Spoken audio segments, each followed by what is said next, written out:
Alhamdulillah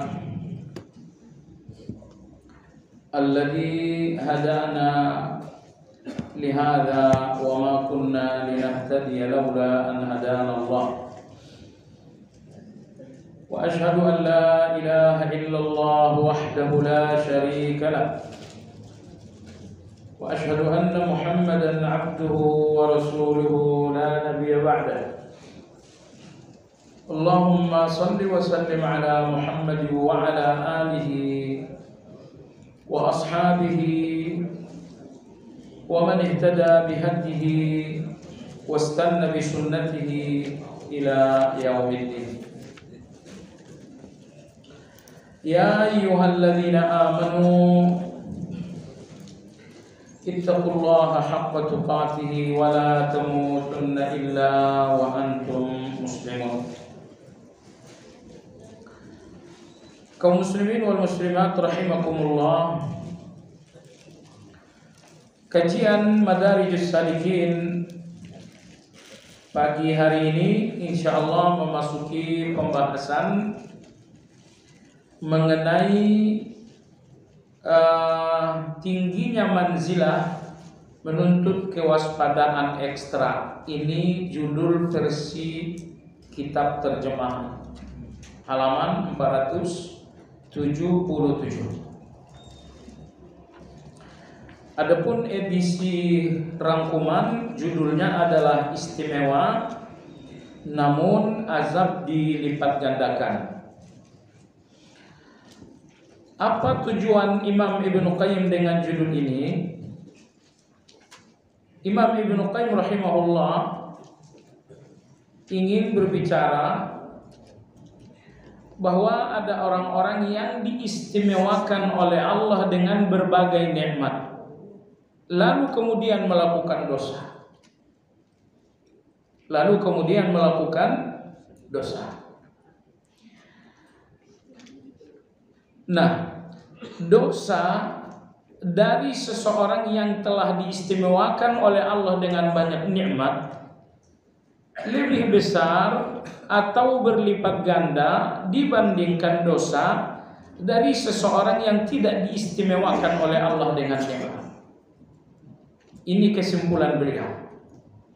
Jadi ketika Anda seorang yang diistimewakan oleh Allah dengan nikmat, maka dosa Anda lebih besar daripada dosa orang-orang yang tidak diistimewakan dengan nikmat. Pembahasan ini bersambung dengan pembahasan sebelumnya. Tentang orang-orang yang betul-betul telah dicintai oleh Allah Azza wa Jalla, maka Allah akan menanggung kesalahan-kesalahan mereka, tidak menghukum kekeliruan-kekeliruan mereka.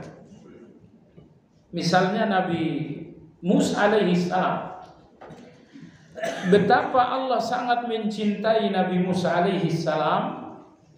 Pertama karena perjuangannya yang sangat berbahaya menyampaikan tauhid di depan Firaun. Cinta Allah yang kedua, kesungguhan Musa alaihi salam mendamaikan Bani Israel dengan Kibti. Jadi karena kasih sayang Allah yang sangat besar terhadap Nabi Musa alaihi salam, hingga kesalahan-kesalahan Nabi Musa ini pun ditanggung oleh Allah. Dalam arti tidak dihukum oleh Allah Azza wa Jalla.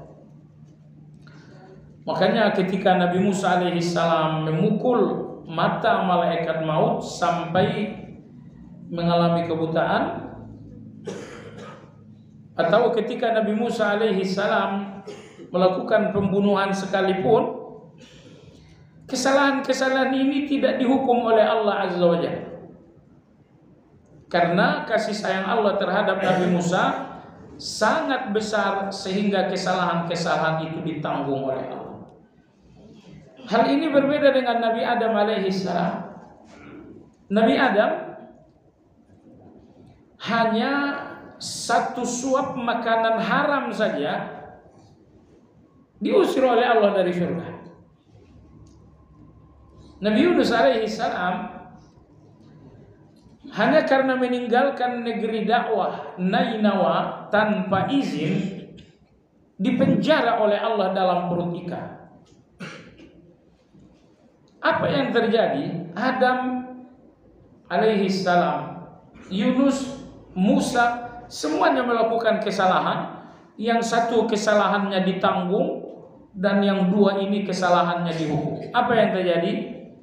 Jawabannya jamaah sekalian, kata Imam Ibnu Qayyim, kalau Allah telah sangat cinta dengan seseorang, maka kesalahan-kesalahannya akan ditanggung oleh Allah Subhanahu wa taala. Ini artinya cinta Allah terhadap Nabi Musa alaihi salam lebih besar daripada cinta Allah terhadap Yunus dan terhadap Adam alaihissalam. Kenapa? Karena perjuangan Nabi Musa adalah perjuangan yang sangat berbahaya. Baik. Sehubungan dengan itu muncullah bab yang hari ini kita pelajari insyaallah. Ada orang-orang yang diistimewakan oleh Allah dengan nikmat. Jadi bukan soal Allah sayang dan tidak sayang kepada mereka. Jadi persoalannya bukan cinta atau tidak cinta dengan mereka. Kalau tadi Nabi Musa, kesalahannya diampuni saja oleh Allah karena kasih sayang Allah lebih besar dari kekeliruan tersebut. Ini maaf untuk Nabi Musa hubungannya dengan kasih sayang. Tapi berikut ini ada orang-orang yang diistimewakan oleh Allah, lalu mereka berdosa, sehingga dosa mereka dilipat gandakan oleh Allah Azza wa Jalla. Apa bedanya dengan kasus Nabi Musa? Bedanya kalau Nabi Musa hubungan dosa dengan kasih sayang Allah dalam diri Nabi Musa. Kalau nomor dua ini hubungan dosa dengan keistimewaan yang diberikan oleh Allah. Nah, kasih sayang itu kemuliaan, tetapi keistimewaan itu tidak selalu karena kemuliaan. Baiklah, mari kita lihat catatan Imam Ibnu Qayyim. Apabila Allah menanggung kesalahan orang-orang yang mulia seperti Nabi Musa alaihi salam, padahal ada orang-orang istimewa yang justru dilipat gandakan azab untuk mereka. Dalam surat Al-Ahzab ayat yang ke-30, Allah berfirman tentang istri-istri Nabi sallallahu alaihi wasallam. Ya nisa'an nabi, man ya'ti minkunna bifahishatin mubayyinah yudha'af laha al'adhabu dhi'fain wa kana dhalika 'ala Allah yasira. Wahai istri-istrinya Nabi, siapapun di antara kalian yang mengerjakan kekejian dengan nyata, maka akan dilipat gandakan hukuman atasnya, dan hal itu sangat mudah bagi Allah Subhanahu wa taala.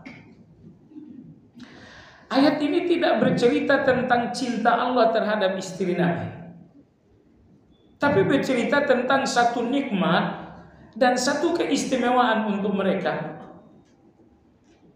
Jadi tidak setiap nikmat itu menunjukkan kasih sayang, dan tidak setiap kasih sayang itu identik pula dengan nikmat.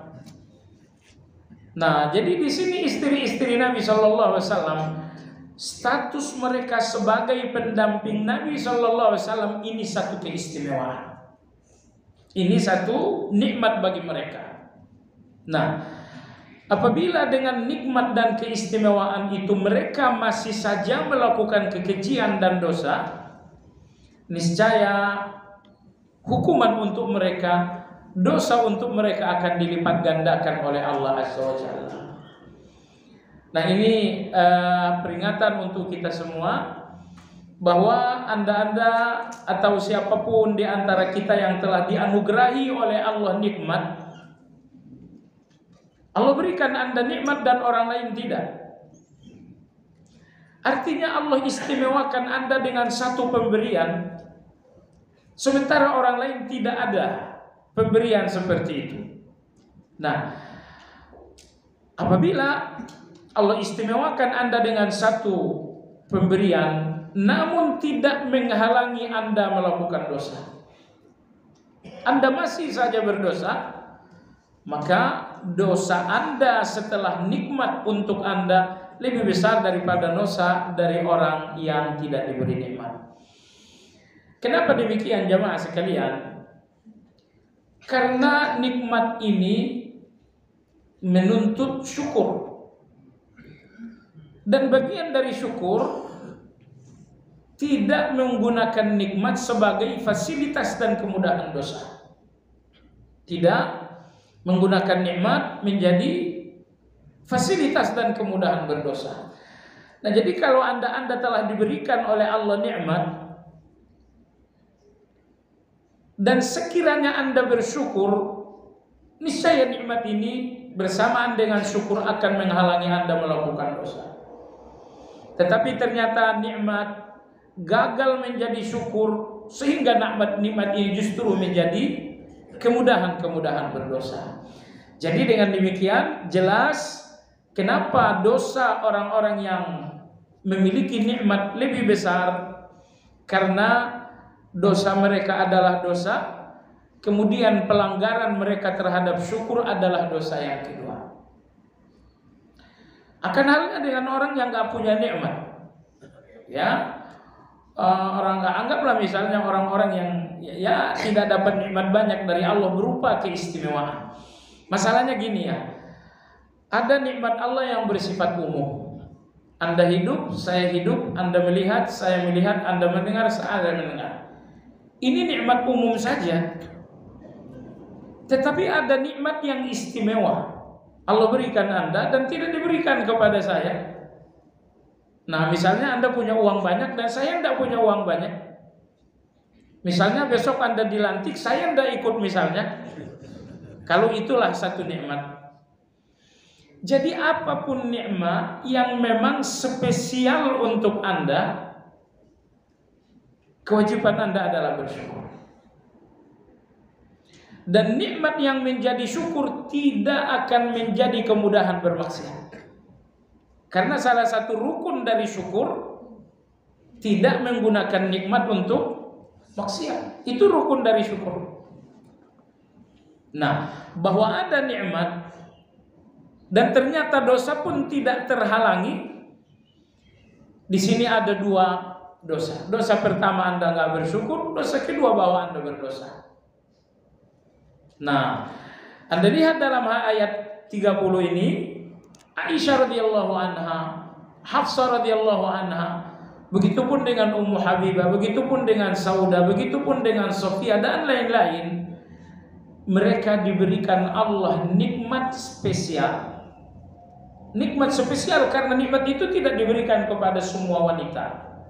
Nikmat bahwa mereka adalah pendamping Nabi sallallahu alaihi wasallam. Nah, nikmat itu harusnya menjadi syukur, dan syukur pasti menghalangi seseorang melakukan dosa. Nah, ternyata misalnya mereka tidak menghargai nikmat, mereka tetap saja melakukan perbuatan dosa. Maka atas mereka ada dua dosa. Dosa pertama bahwa mereka berdosa, dosa kedua bahwa mereka tidak menghargai dan mensyukuri nikmat. Makanya ulama-ulama kita menegaskan jamaah sekalian, ma asallaha man syakarallah. Tidaklah akan bermaksiat seseorang yang betul-betul bersyukur. Tidaklah akan bermaksiat seseorang yang betul-betul bersyukur. Jadi kalau misalnya kita masih jatuh kepada dosa, itu karena syukur yang sangat lemah. Karena pada akhirnya tidak ada satu dosa pun tanpa Anda menggunakan nikmat Allah. Ghibah saja Anda membutuhkan nikmat Allah yang bernama lidah.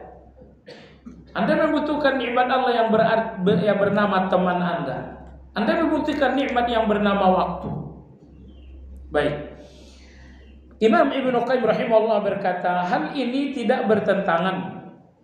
Karena orang-orang yang telah diistimewakan dengan aneka nikmat, kemudian dipilih menjadi wali, maksudnya orang diberikan nikmat dan Allah berikan keimanan, maka hak Allah atas mereka lebih besar dibandingkan orang lain. Hak Allah atas mereka lebih besar karena nikmat untuk mereka lebih besar sehingga tuntutan untuk mereka pun melebihi tuntutan atas selain mereka.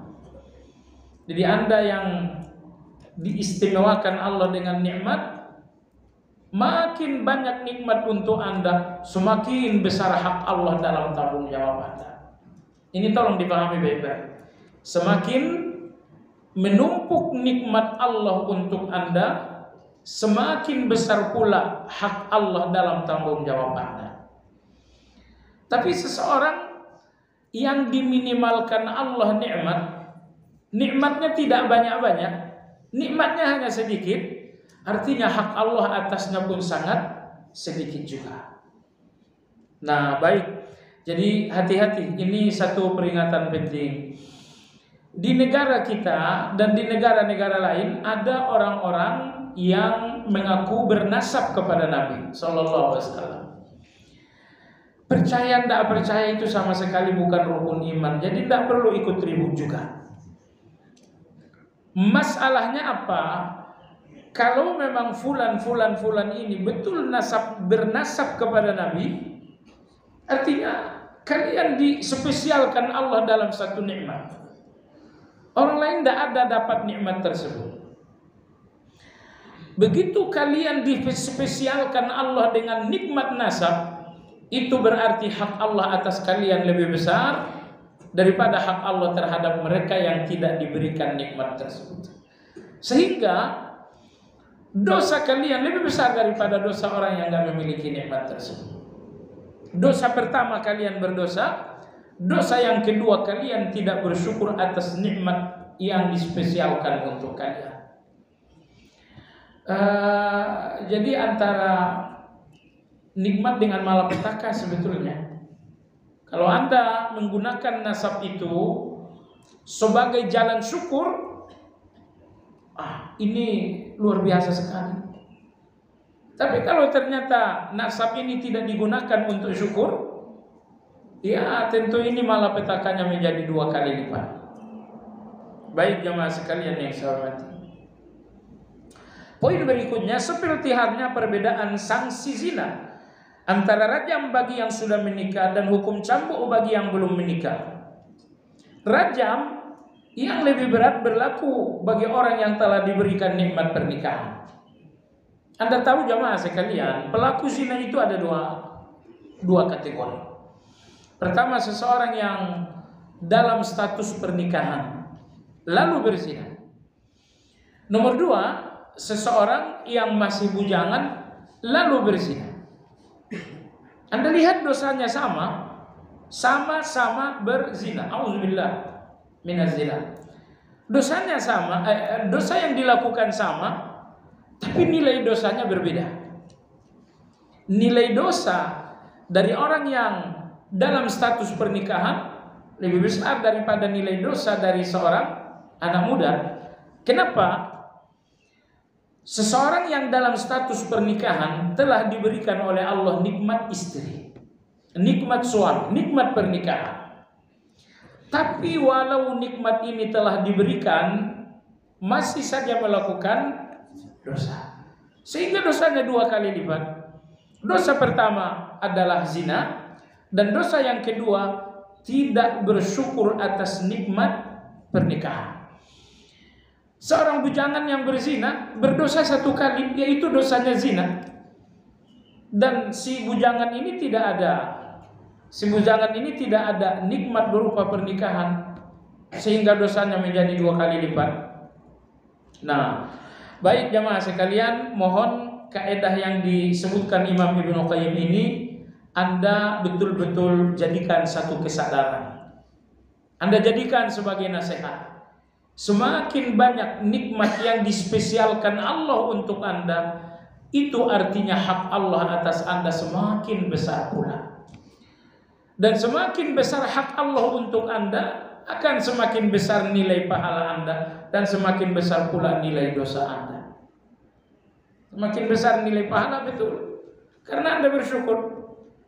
Semakin besar dosa, karena Anda akan melanggar syukur kepada Allah Azza wa Jalla. Baik. Berikutnya jemaah sekalian, kita memasuki poin yang baru di buku pada halaman 481. dengan subjudul macam-macam perkara yang ditaubati. Kalau dalam edisi rangkuman berjudul mengenal jenis dosa. Imam Ibnu Qayyim rahimahullah berkata, tidak dinamakan seseorang ahli taubat sebelum melepaskan segala dosa yang berjumlah 12 jenis. Jadi dalam Al-Quran ini dosa terdiri dari 12 jenis. Tapi boleh jadi satu jenisnya bercabang-cabang. Seperti Anda lihat nanti, dosa pertama adalah kekufuran. Baik, tapi kekufuran ini ada 5 cabangnya untuk kufur besar. Jadi intinya larangan-larangan Allah dalam Al-Quran, dosa dalam Al-Quran berjumlah 12. Apa saja? Yang pertama adalah kufur. Yang kedua adalah syirik. Yang ketiga adalah nifak, kemunafikan. Yang keempat adalah fasik. Yang kelima adalah maksiat. Berikutnya adalah dosa besar atau kabair. Berikutnya lagi adalah dosa melampaui batas. Berdosa berikutnya adalah fahsya alias kekejian. Dosa berikutnya adalah kemungkaran. Berikutnya lagi adalah zalim. Berikutnya lagi adalah bicara tanpa ilmu. Dan yang terakhir adalah mengikuti jalan orang-orang yang tidak beriman. Ini jalannya orang yang beriman alias ijma. Tiba-tiba Anda menyimpang dari ijma itu. Kecuali dalam khilafiyah Anda beda dengan saya, silakan. Tapi dalam satu hukum yang ijma, oh ini berarti jalannya orang beriman. Dan Anda ngambil jalan yang berbeda, oh itu dosa besar. Misalnya ulama-ulama ijma bahwa Allah memiliki sifat dan nama. Tiba-tiba datang satu golongan mengatakan Allah nggak punya nama, Allah nggak punya sifat. Oh, Anda memilih jalan yang beda dengan jalannya orang beriman. Baik, inilah 12 dosa. Semua larangan Allah Azza wa Jalla hanya berkisar pada ke-12 dosa tersebut. Yang pernah memusnahkan umat terdahulu juga hanya karenanya. Jadi umat-umat terdahulu dimusnahkan oleh Allah Subhanahu wa taala hanya disebabkan karena dosa-dosa yang 12 tadi. Misalnya umat Nabi Nuh dimusnahkan oleh Allah disebabkan karena syirik. Nabi Lut alaihi salam, subhanallah, 30 tahun berdakwah di kota Sadum, satu pun tidak mau ada yang menerima. 30 tahun, tidak ada satu pun yang beriman. Mereka terus dengan akhirnya mereka dimusnahkan oleh Allah karena perbuatan keji mereka. Baik. Lalu umat Nabi Syuaib mereka dimusnahkan oleh Allah karena kezaliman mereka dalam berjual beli. Begitu selanjutnya. Jadi sejarah mencatat semua umat-umat terdahulu yang akhirnya dimusnahkan oleh Allah penyebabnya satu dari 12 dosa. Maka Imam Ibnu Qayyim berkata, tidak dinamakan seseorang ahli taubat sebelum melepaskan dirinya dari semua dosa-dosa tersebut. Nah, pasalnya Bapak Ibu, kadang-kadang hari ini kita lepaskan satu dosa, besok nyambung lagi. Minggu kemudian kita lepaskan lagi, tapi bulan berikutnya nyambung lagi. Hari ini misalnya, Anda lepaskan dosa ghibah melalui taubat. Lepas sudah karena Anda bertaubat. Tapi satu bulan kemudian nyambung lagi. Nah, ini perjuangan. Perjuangan sampai mati. Bagaimana setiap sambungan-sambungan dengan dosa bisa Anda putuskan dengan taubatan nasuh. Nah, baik jamaah sekalian, yang pertama, dosa pertama dalam Al-Quran adalah kufur. Asal arti dari kufur adalah tertutup. Kafara artinya menutup. Kafir dinamakan kafir karena mereka menutup diri. Menutup diri dari keimanan. Atau karena hati mereka telah tertutup untuk keimanan.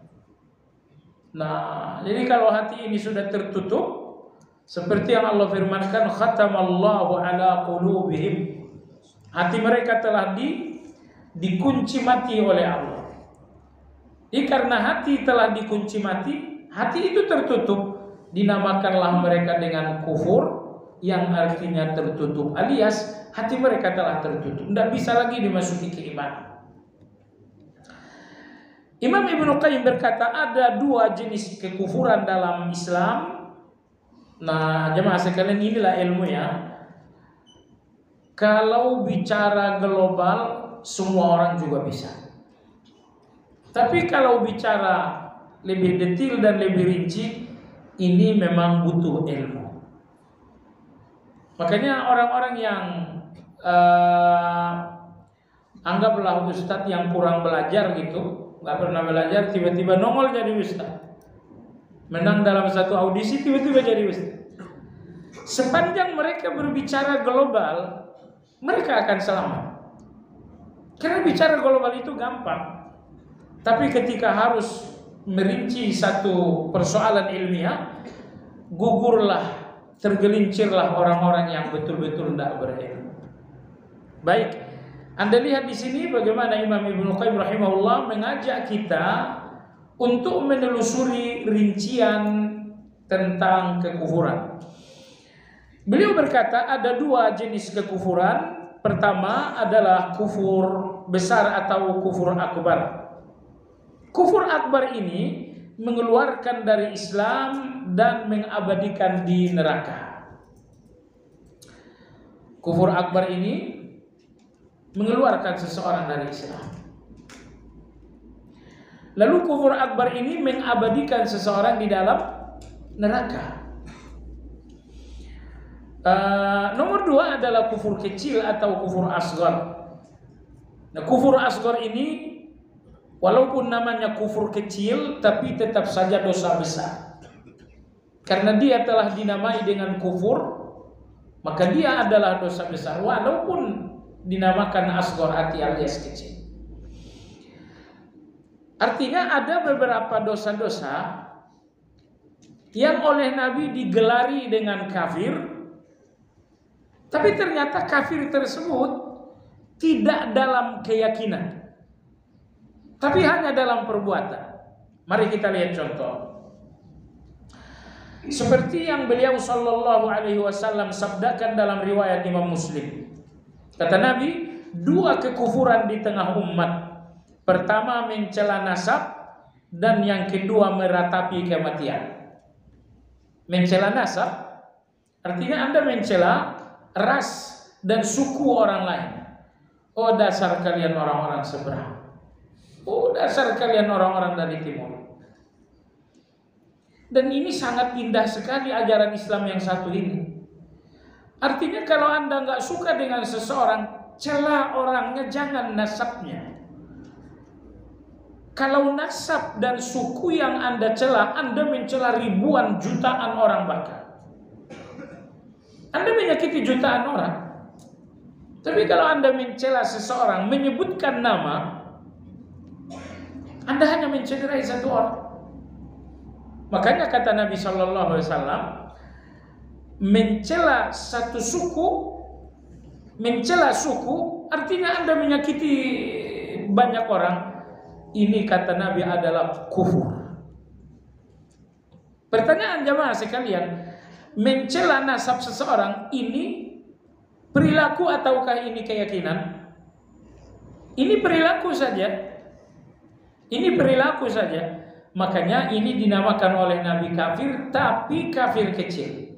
Kenapa kafir kecil? Karena dia tidak bersifat keyakinan, melainkan hanya sekedar perilaku saja. Lalu kufur yang kedua kata Nabi adalah meratapi kematian. Meratapi kematian dengan ucapan atau dengan perilaku. meritapi kematian dengan ucapan misalnya berteriak-teriak, misalnya histeris, misalnya mengeluarkan kata-kata tidak ridho. Ini padahal sudah berobat selama 2 bulan, ujungnya mati juga. Saya pernah dengar orang seperti itu. Ini padahal kita udah ngutang, udah berobat di sini, mati juga, kata, sambil nangis-nangis. Nah, ini namanya meratapi dengan ucapan, dengan tangisan. Tangisan dinamakan ratapan kalau sampai Anda histeris dan berteriak. Adapun tangisan sekedar meneteskan air mata, itu fitrahnya kita, dan itu nggak tercela. Nah, nanti dalam pembahasan tentang ridho, Imam Ibnu Qayyim dalam kitab Madarijus Salikin ini mengajak kita membandingkan antara dua sosok. Sosok yang pertama Fudail bin Iyad, ketika anak beliau wafat, beliau tersenyum. Sambil tersenyum beliau mengatakan, aku ridho dengan apapun keputusan Allah. Ini sosok pertama. Sosok yang kedua, Rasulullah ketika ditinggal mati putra beliau Ibrahim, beliau menangis. Lalu beliau berkata, innal aina la tadma wa innal qalba la yahzan wa inna li firakika ya Ibrahim la mahzunun wa la naqulu 'ala Allah illa ma yuhibbu wa yarda. Kata Nabi sallallahu alaihi wasallam, air mata ini menetes, hati ini pun bersedih, dan kami benar-benar gelisah atas kepergianmu wahai Ibrahim. Namun lidah ini tidak akan berucap kecuali kata-kata yang betul-betul diridhoi oleh Allah. Tidak berucap kecuali kata yang diridhoi oleh Allah. Dari dua sosok ini menurut Anda mana yang lebih sempurna?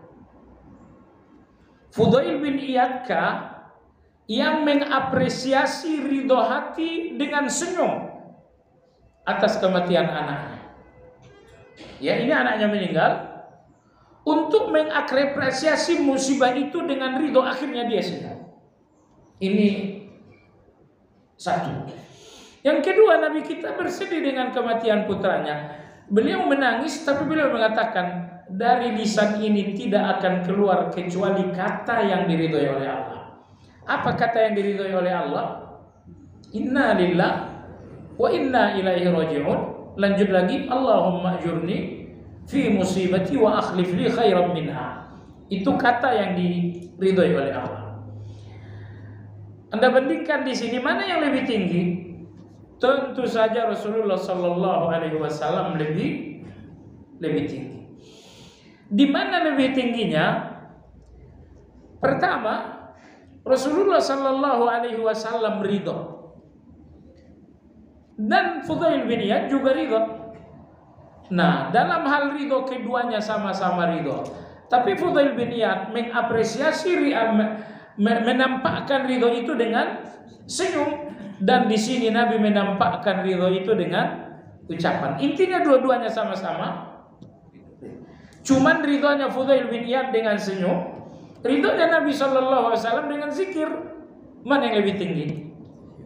Baik, ridhonya Nabi dengan zikir lebih tinggi daripada ridhonya Fudail dengan senyum. Baik, sama-sama ridho tapi ridhonya lebih tinggi. Hal kedua, Nabi lebih tinggi daripada Fudail, bahwa Nabi menangis.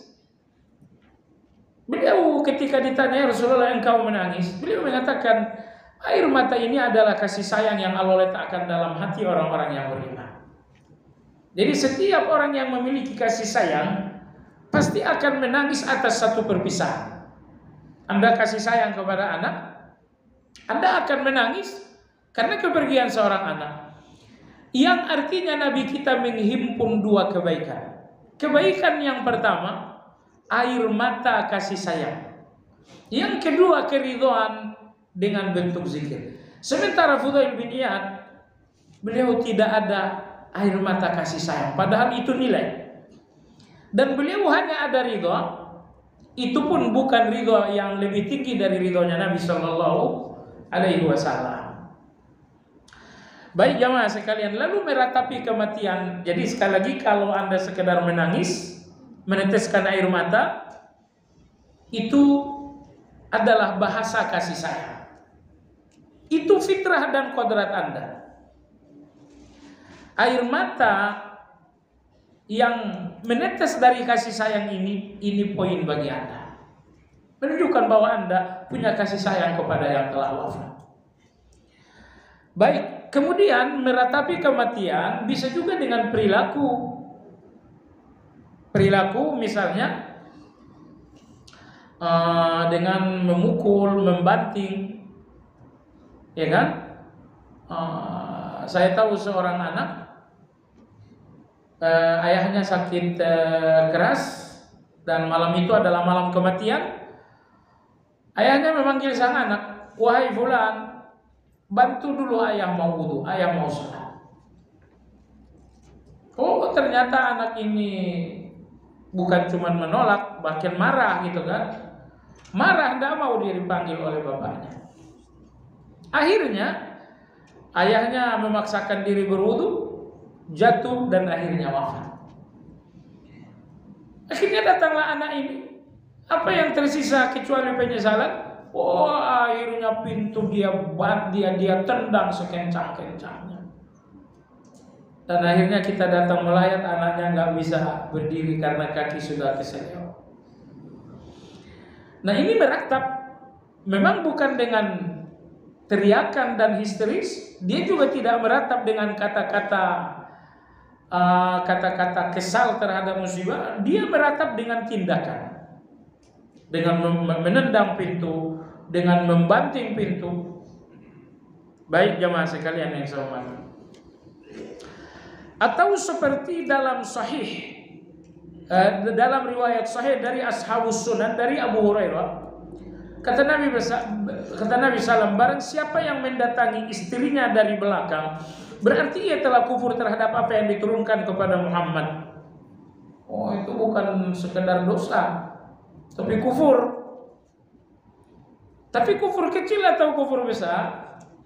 Kufur kecil, karena hanya bersifat perilaku bukan keyakinan. Juga riwayat Imam Ahmad dan Hakim dari Abu Hurairah, Nabi bersabda, barang siapa yang mendatangi dukun dan tukang tenun, kemudian ia minta keterangan kepadanya lalu membenarkannya, berarti ia telah kufur terhadap apa yang diturunkan kepada Muhammad sallallahu alaihi wasallam. Gini, dalam banyak ayat Al-Quran Allah tegaskan bahwa tidak ada yang mengetahui yang gaib kecuali Allah. Inilah yang diturunkan kepada Nabi. Tidak ada yang mengetahui hal gaib kecuali Allah. Itu dalam Al-Quran banyak sekali. Ternyata ada seseorang yang menjumpai dukun, menjumpai tukang tenun. Tahu tukang tenun tidak? Orang yang kalau dukun kan Anda pasti tahu, cuma nggak hubungan aja. Nah, kalau tukang tenun itu adalah orang-orang yang mengabarkan barang hilang. STNK kamu hilang. Oh, tunggu sebentar. Oh, STNK kamu di bawah kursi. Itu namanya tukang tenun. Nah, termasuk tukang tenun ini adalah orang yang meramal-ramal masa depan. Oh, dari wajahmu kau besok tak ikut dilatih. Misalnya meramal-ramal masa depan. Menjumpai dukun, kemudian minta keterangan lalu membenarkan. Ini 3 perkara. Siapa yang jatuh melakukan 3 perkara ini, dia telah kufur terhadap Al-Quran. Sebab keterangan Al-Quran, hal-hal gaib tidak ada yang tahu. Ternyata Anda cari tahu dari seorang dukun. Nah, baik. Nah, orang-orang yang mendatangi dukun dan membenarkan ucapan dukun, Nabi mengatakan adalah kufur. Kufur besar atau kufur kecil? Jawabannya adalah kufur kecil. Baiklah jamaah sekalian yang saya hormati, Kufur kecil itu pula yang difahami Ibnu Abbas dari ayat berikut, "Wa man lam yahkum bima anzalallah fa ulaika humul kafirun." Barang siapa yang tidak memutuskan perkara dengan apa yang diturunkan Allah, maka mereka itu telah kafir. Ini ayat ini fahami baik-baik, karena ayat ini senjatanya orang-orang ekstrim di negara kita ataupun di negara-negara lain untuk mengkafirkan kaum muslim. Kata mereka, negara yang tidak menggunakan hukum Islam negara kafir. Presiden yang nggak menjalankan hukum Islam presiden kafir. Mana dalilnya? Dalilnya ayat ini. Tapi karena orang ekstrim ini sangat bernafsu mengkafirkan, mereka lupa ayat berikutnya dan berikutnya lagi. Ayat ini adalah ayat 44 surat Al-Maidah. Mestinya lihat ayat 45. Yang terakhir ayat 47. Ayat 45 mengatakan yang gak berhukum dengan Al-Quran kafir. Baik. Ayat 45 yang gak berhukum dengan Al-Quran zalim. Baik. Ayat 47 yang gak berhukum dengan Al-Quran fasik. Jadi ada 3 tingkatan sebetulnya. Tapi karena mereka sangat bernafsu mengkafirkan, akhirnya yang digunakan cuma ayat 44 saja. Karena ayat-ayat ini memang memuaskan keinginan mereka untuk mengkafirkan kaum muslim. Kalau ayat yang ke-45 itu tidak bisa menjadi pintu mereka mengkafirkan kaum muslim. Karena di situ dikatakan yang enggak berhukum dengan wahyu adalah zalim. Ayat 47 itu pun tidak bisa mereka pegangi. Kenapa? Karena itu mengatakan orang yang enggak berhukum dengan wahyu adalah fasik. Jadi zalim dan fasik, tidak bisa ini dipegang karena maksud kita, tujuan kita mengkafirkan kaum muslim. Maka yang digunakan adalah ayat 44. Ini kecerobohan mereka. Jadi sebetulnya orang-orang sesat itu Anda hanya perlu amati dalilnya. Dalil itu pasti menunjukkan kesesatan mereka juga. Nomor 2, ini kecerobohan lagi. Seandainya ayat ini, karena ayat ini panjang sekali jamaah sekalian, dari ayat 41 sampai ayat 47 ini diturunkan semuanya bersamaan. Yang artinya ayat 44, 45, 47 ini diturunkan oleh Allah terhubung dengan satu konteks yang sama. Baik, apa konteksnya? Imam Ahmad rahimahullah ta'ala meriwayatkan orang-orang Yahudi sebelum Nabi kita hijrah ke kota Madinah, jauh sebelum beliau hijrah ke kota Madinah, yang undang-undang yang berlaku di masyarakat Yahudi, kalau Yahudi kasta rendah membunuh Yahudi kasta tinggi, artinya korbannya adalah Yahudi kasta tinggi, maka denda yang dibayarkan adalah 50 wasak gandum. Ya anggap saja 50 ton, nggak nyampe. 100 ya, 100 wasak gandum. 100 wasak itu dendanya. Kalau yang korban adalah Yahudi kasta tinggi. Tapi kalau terjadi peperangan, pembunuhan dan korbannya adalah Yahudi kelas rendah, dendanya hanya 50 wasak gandum. Wasak ini tidak ada hitung-hitungan Indonesia. Ya, Anda tahu saja 50 wasak saja. Jadi kalau yang korban darah biru, itu bayarannya 100 wasak. Tapi kalau yang korban darah merah, itu cuma 50 wasak. Undang-undang ini berlaku di tengah masyarakat Yahudi yang tinggal di Madinah berpuluh-puluh tahun, atau mungkin ratus tahun juga mungkin. Akhirnya Nabi Shallallahu Alaihi Wasallam hijrah ke kota Madinah. Tiba-tiba terjadilah pembunuhan. Seorang Yahudi kasta rendah membunuh Yahudi darah biru. Akhirnya si Yahudi kasta rendah ini dituntut untuk membayar 100 wasak gandum. Lalu dia mengatakan, saya tidak mau lagi. Oh, dia merasa ada angin segar. Rasulullah sudah sampai di Madinah, dan Madinah ini akan menjalankan hukum wahyu. Maka Yahudi pelaku pembunuhan, tersangka pembunuhan ini tidak mau lagi membayar.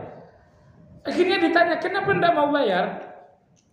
Undang-undang di tengah kita selama puluhan bahkan ratusan tahun seperti itu. Nah, kata tersangka pembunuhan ini, apa bedanya kalian dengan saya? Kalian Yahudi, saya Yahudi.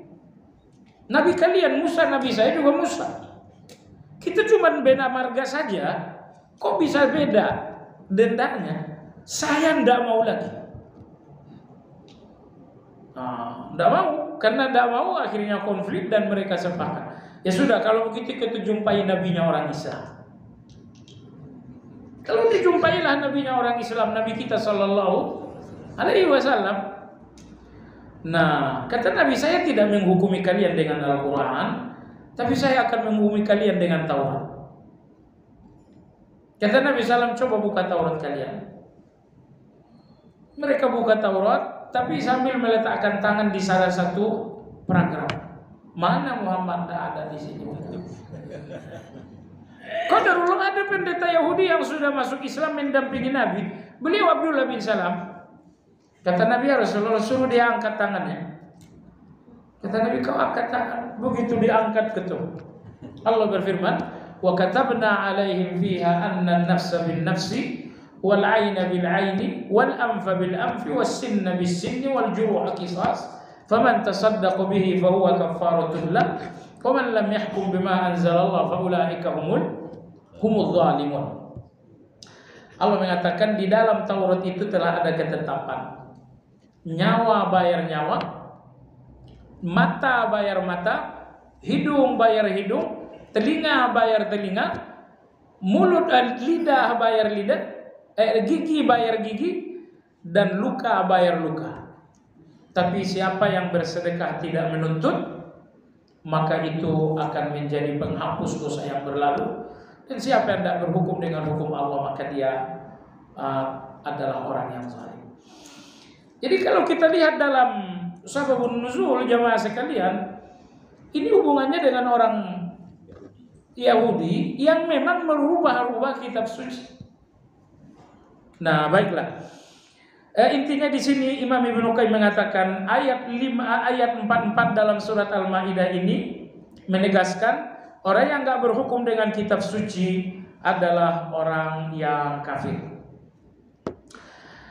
Ikrimah berkata, Ikrimah ini tabi'in, muridnya Ibnu Abbas. Ikrimah berkata, yang dimaksudkan adalah meninggalkan hukum Allah karena mengingkari. Kafir dalam ayat ini orang yang enggak meninggalkan hukum Allah karena mengingkari. Ini loh ada hukum Allah, saya enggak percaya. Dia ingkari. Mereka lah yang divonis kafir dalam ayat ini. Yang lain berkata meninggalkan hukum Allah secara keseluruhan. Yang dikafirkan dalam ayat ini adalah orang yang meninggalkan hukum Allah secara keseluruhan. Ini nomor 2 ini sayangnya Ibnu Qayyim tidak tegaskan. Tadi malam saya cari ini ucapan siapa, ternyata ini ucapan Ibnu Abbas. Ibnu Abbas radhiyallahu anhu mengatakan, orang yang meninggalkan hukum Allah secara keseluruhan mereka adalah kafir. Lanjutnya Ibnu Abbas mengatakan, adapun mereka menegakkan tauhid lalu mengorbankan yang lain, mereka tidak sempat kafir. Jadi orang yang bertauhid tetapi tidak mau menggunakan hukum-hukum yang lain, tetapi tauhidnya dia mau. Kata Ibnu Abbas, orang seperti ini tidaklah dikafirkan seperti dalam ayat. Imam Al-Baghawi menyebutkan pendapat lainnya itu meninggalkan hukum Allah dengan penuh kesengajaan. Setelah itu Anda lihat di sini Ibnu Qayyim berkata yang lebih kuat, kufur dalam ayat mencakup 2 jenis kufur. Meninggalkan hukum Allah adalah kafir. Kafir apa? Dua-duanya, kafir kecil, kafir besar, sesuai dengan kapasitas yang bersangkutan. Rinciannya seperti ini. Kufur akbar apabila mengingkari hukum Allah, mengingkari. menolak, mengingkari, oh enggak, saya enggak percaya. Nomor 2, menjadikannya sebagai pilihan bebas meski ia yakin kebenarannya. Jadi nomor 2, ada hukum Allah bernama qisas, tapi kita bebas saja menggunakan yang lain. Nah, ini 2 nih. Kalau yang pertama memang ingkar, enggak ada hukum Allah. Ini kafir besar. Nomor 2, dia percaya ada hukum Allah, tapi kata dia nggak jadi soal, kita ganti aja dengan yang lain. Ini pun kufur besar. Baik. Tetapi dalam satu hal kata Ibnu Qayyim, kufur kecil apa itu? Seseorang yang tidak faham atau tersalah, atau termasuk dalam tidak faham atau tersalah, termasuk dalam kategori salah saja. Kalau ada seseorang tidak menegakkan hukum Islam karena nggak paham atau karena pemahamannya salah, dia menegakkan tapi dengan pemahaman yang salah, orang seperti ini tidak dinamakan kafir besar, kafir kecil, tapi hanya dinamakan orang yang salah. Nah, baik jemaah sekalian yang saya hormati, tentu termasuk yang ketiga yang tidak mampu. Dia tidak menegakkan hukum Allah bukan karena salah, dia faham, tapi tidak ada kemampuan sama sekali. Ya, ini pun tidak bisa dihukumi kafir. Baik, namun semua maksiat pada prinsipnya masuk dalam kategori kufur asghar. Semua maksiat, entah mana makan riba ataupun zalim kepada orang, ini semuanya masuk kategori kufur asghar. Wallahu ta'ala alam. Waktu kita sudah habis. Insyaallah yang akan datang pembahasan tentang 5 jenis kekufuran. Jemaah sekalian yang saya hormati,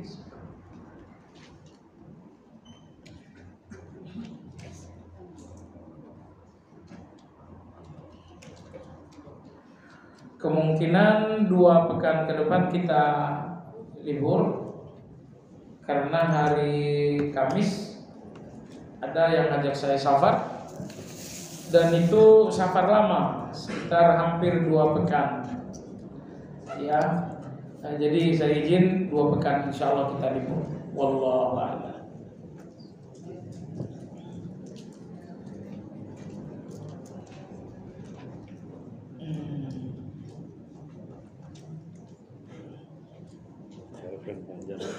Oh, Masya Allah.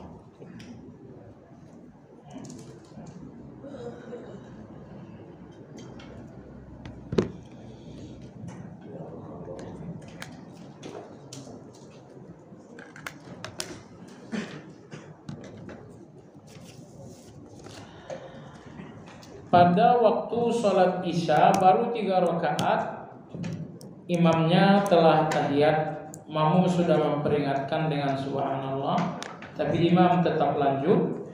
Baru setelah salam imam berkata kita tambah 1 rakaat. Apakah itu betul? Memang harus. Kan nggak ada sholat isya 3 rakaat. Tidak ada sholat isya 3 rakaat. Ya.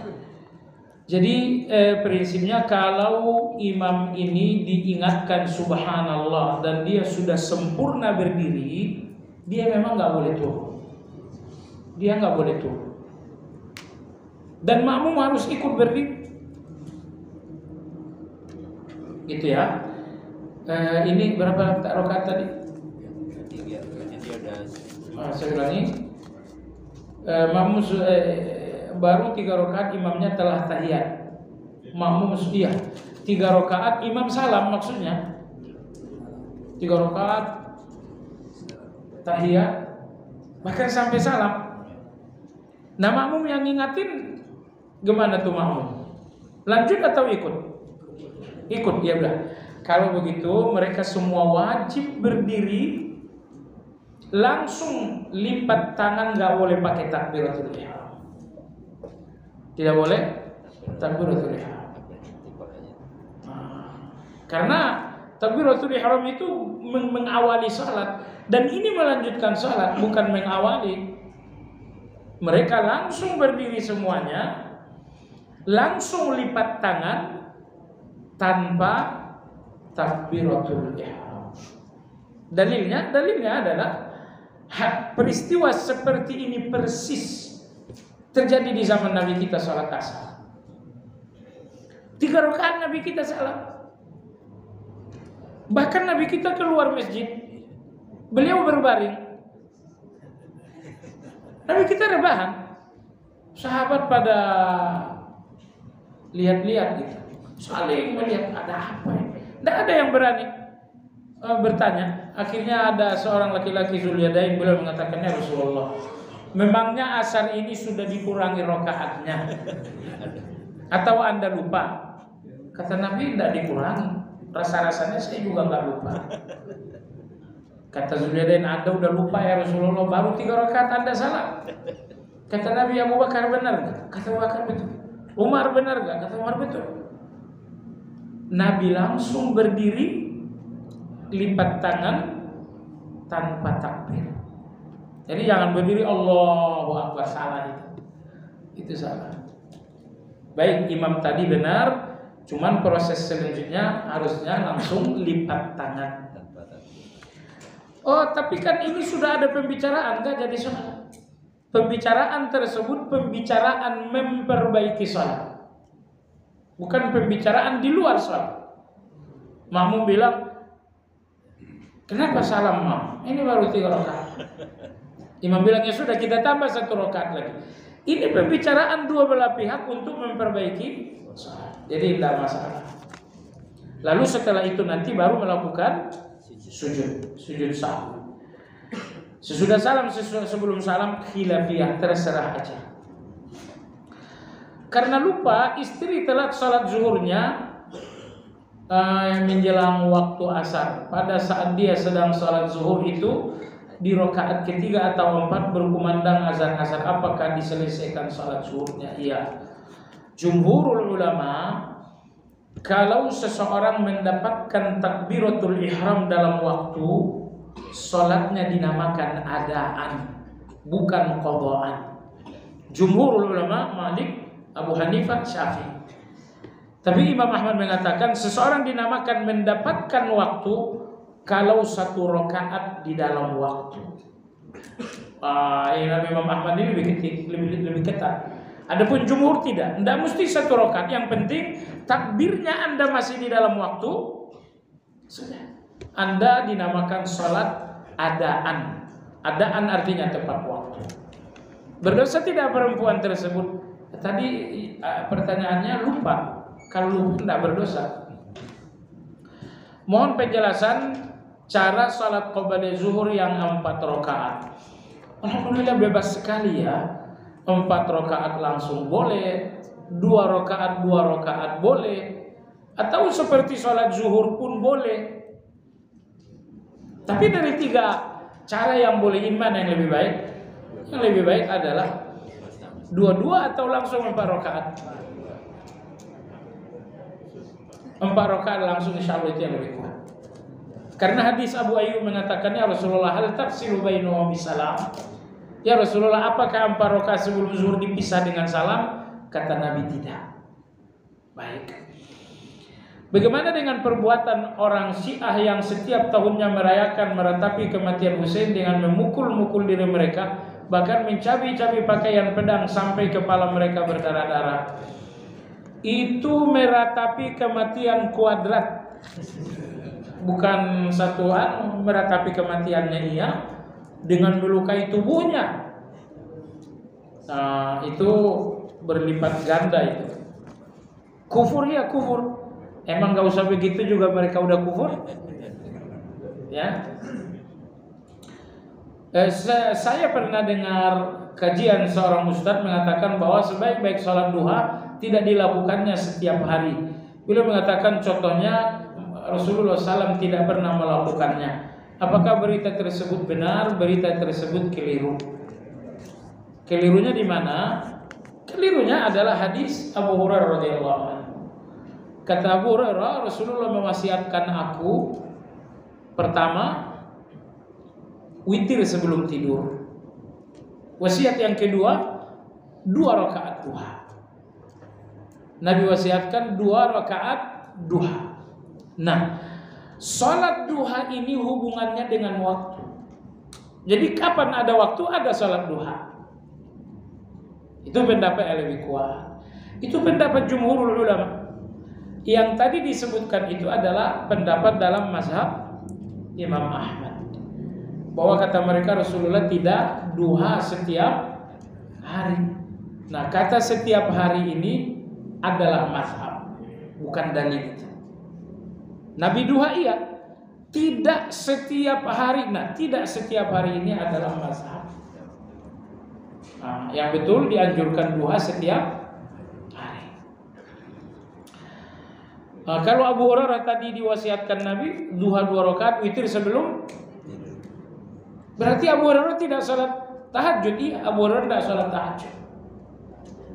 Kenapa? Karena Abu Hurairah menghafal hadis sampai tengah malam. Maka Nabi memberikan dispensasi witir sebelum tidur saja.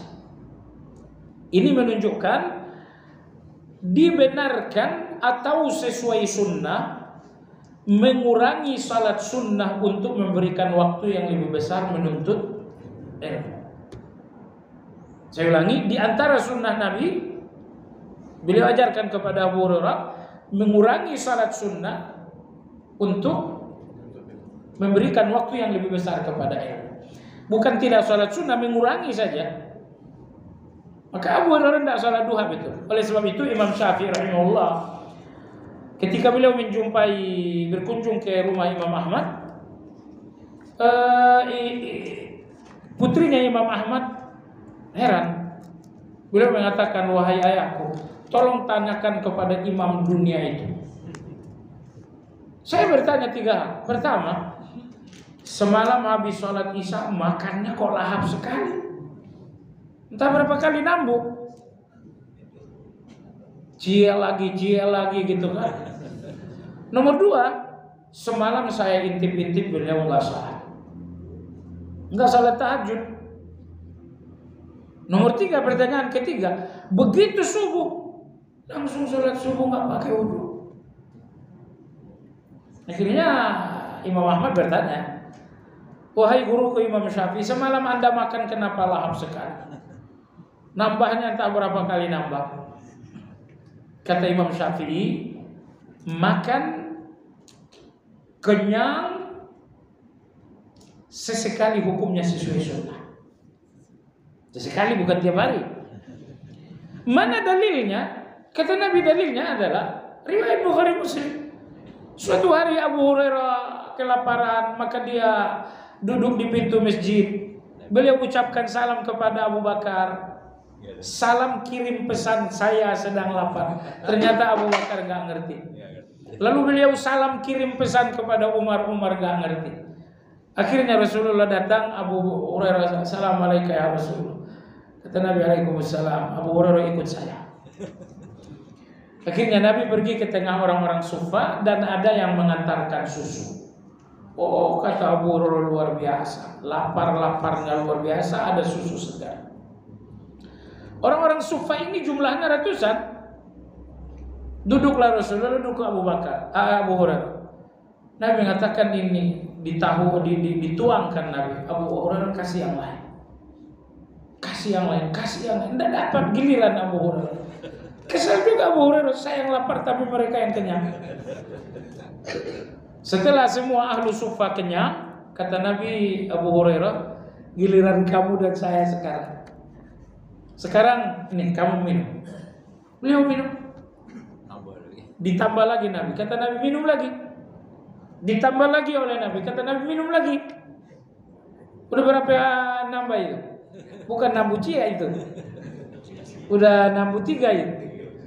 Akhirnya Nabi tuangkan lagi yang keempat. Akhirnya Abu Hurairah angkat tangan. La ajidu lidzalika masaghah. Ya Rasulullah, udah gak ada tempatnya. Ini dalil bahwa sesekali makan sampai kenyang hukumnya sesuai dengan sunnah. Ini 3 kali nambah Abu Hurairah sampai Abu Hurairah angkat tangan. Gak ada tempatnya lagi. Baik, ini pertama. Yang kedua, kata Imam Syafi'i, semalam saya nggak salat malam, benar. Karena mengurangi salat malam untuk memberikan waktu yang lebih besar kepada ilmu sesuai dengan sunnah juga. Dalilnya adalah hadis Abu Hurairah juga. Lalu Imam Syafi'i mengatakan, tadi malam begitu saya rebahan, saya ingat dialog Nabi dengan adiknya Anas bin Malik. Adiknya Anas bin Malik biasa main burung. Tiba-tiba Nabi tidak lihat lagi anak ini main-main burung. Nabi bertanya, wahai Abu Umair, burung kamu di mana kok saya tidak lihat? Kata dia, Rasulullah udah mati. Ini dialognya Nabi kepada anak kecil. Coba dengar, ya Abu Umair ma'alan buhay. Wahai Abu Umair, mana burung? Itu saja Imam Syafi'i mengatakan, ternyata dari candanya Nabi dengan anak kecil ini saya dapatkan 1000 hukum semalam. Bukan 100 ya, berapa? 1000 hukum. Itu yang bikin beliau tidak tidur sampai pagi rupanya. Nah, jadi tidak salat malam untuk menemukan hukum. Lalu yang terakhir, kenapa tidak berwudu lalu sholat subuh secara langsung? Kata Imam Syafi'i, saya memang tidak batal wudu. Dari Isya saya tidak batal wudu, maka saya pun tidak tidur. Makanya wudu Isya itulah saya pakai untuk sholat subuh. Seorang penegak hukum hanya akan mengadili seorang yang berbuat kerusakan di sunnah, tidak menghukum semua masyarakat yang memang tidak berbuat kerusakan. Lantas di mana hikmahnya? Manakah seorang yang berbuat maksiat di suatu masyarakat Allah akan menimpakan azab kesemuanya tanpa kecuali, padahal mungkin ada juga yang di situ yang mengingkari kemaksiatan yang dilakukan sebagaimana. Ya, ini jawabannya ada dalam hadis Aisyah radhiyallahu anha. Kata Nabi sallallahu alaihi wasallam, nanti akan ada satu pasar yang kemudian ditenggelamkan oleh Allah. Tenggelamkan oleh Allah. Aisyah radhiyallahu anha berkata, ya Rasulullah, di sana ada orang baik dan ada orang yang buruk. Kalau orang buruknya ditenggelamkan, terperosok gitu kan, dihancurkan, oke. Tapi di dalam juga ada orang baik, kenapa ikut menderita juga?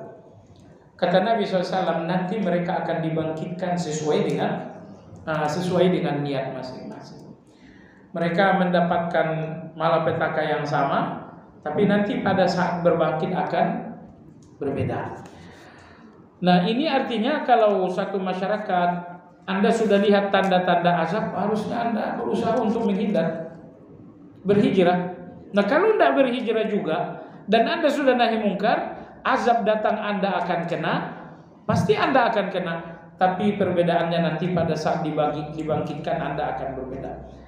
Mana yang lebih utama, memilih calon pemimpin yang rusak akidahnya dan bahkan ada kemungkinan dia bukan seorang muslim, hanya mengaku-ngaku saja atau tidak memilihnya, sementara tidak ada calon lain yang disodorkan untuk dipilih.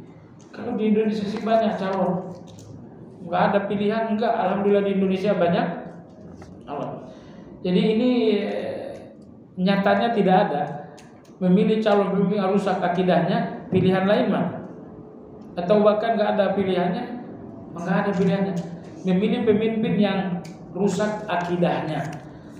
Pada intinya jemaah sekalian yang saya hormati, adanya pemimpin betapapun ia bejat atau rusak akidahnya masih lebih baik. Anda tahu yang menjadi pemimpin di zaman Imam Ahmad, Al-Ma'mun. Al-Ma'mun bukan ahli sunnah. Walaupun dia ada garis nasab dengan Nabi SAW, karena beliau adalah keturunan Abbas, tapi Khalifah Al-Ma'mun adalah seorang Mu'tazilah. Tapi walau beliau seorang Mu'tazilah, beliau diangkat menjadi pemimpin. Di tanah suci ada tempat tertentu yang konon doa seorang hamba akan lebih mudah dikabulkan dibanding jika di tempat lain. Apakah itu nyata atau mitos? Itu nyata. Ya, itu nyata, bukan mitos. Kok kenapa beda? Ya, Allah Subhanahu wa taala ingin setiap ibadah termasuk doa kesungguhan kita. Nah, agar ada kesungguhan maka Allah membatasi. Allah membatasi waktu, Allah membatasi tempat. Semakin Allah batasi, semakin ada kesungguhan. Bayangkan kalau doa mustajab itu 24 jam, nggak ada kesungguhan. Tapi Allah batasi waktunya sepertiga terakhir malam, sehingga muncul orang-orang yang sungguh-sungguh. Begitu juga dengan multazam Ka'bah. Berdoa di multazam dikabulkan oleh Allah. Kok di Masjid Baitul Hikmah enggak? Agar ada kesungguhan ekstra. Nah, maka dibatasi tempat, dibatasi waktu. Jika itu bukan mitos, lantas mengapa banyak juga orang berdoa di tempat itu namun mungkin tidak dikabulkan? Gak ada yang gak dikabulkan. Pasti dikabulkan, gak ada yang enggak. Kecuali dua doa yang gak dikabulkan. Doa yang mengandung dosa, atau doa yang mengandung putus silaturahmi. Selain dua doa ini semuanya dikabulkan oleh Allah Azza wa Jalla. Ada yang dikabulkan di dunia, ada yang dikabulkan segera, ada yang ditunda beberapa tahun ke depan. Tapi apakah ada yang ditolak? Enggak ada. Apa bedanya berdoa di tempat itu dan berdoa di tempat lain jika Allah sendiri sudah menjanjikan berdoa di mana saja asal bukan untuk maksiat? Bedanya doa di sana lebih menunjukkan kesungguhan daripada di mana saja. Namanya aja di mana saja itu nggak ada kesungguhan. Kapan saja itu nggak ada kesungguhan. Tapi Anda doa tengah malam, di situ ada kesungguhan. Anda memang sengaja mengeluarkan uang untuk doa di multazam, di situ ada kesungguhan. Kesungguhan itulah yang menjadi perbedaan. Wallahu ta'ala alam. Subhanakallahumma wa bihamdika asyhadu an la ilaha illa anta astaghfiruka wa atubu ilaik. Alhamdulillahirabbil alamin. Assalamualaikum warahmatullahi wabarakatuh.